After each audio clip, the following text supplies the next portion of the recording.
Hello, this is Corey Forster, and welcome to Creative Tipsters and the School for the Love of Art.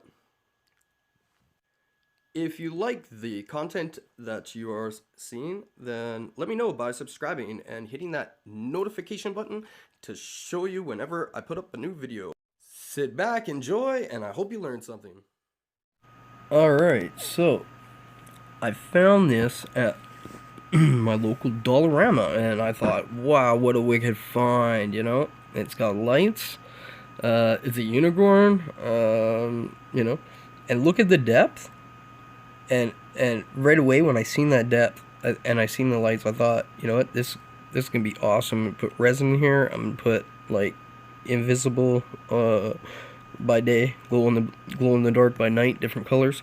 I'm gonna make this sweet, right? This is gonna be a nice little project. Got 2 hooks on the back, runs on batteries. It's gonna be great.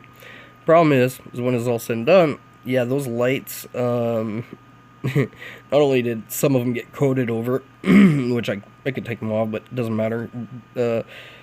What I can do, and I will do, is I'm gonna take the back off, and I'm gonna actually replace each one of those with UV light, so this is gonna work a lot better. Now this ended up looking really brilliant here, and you're gonna see what it looks like. I'll put it underneath right away here and show you what it looks like underneath the my fluorescent light.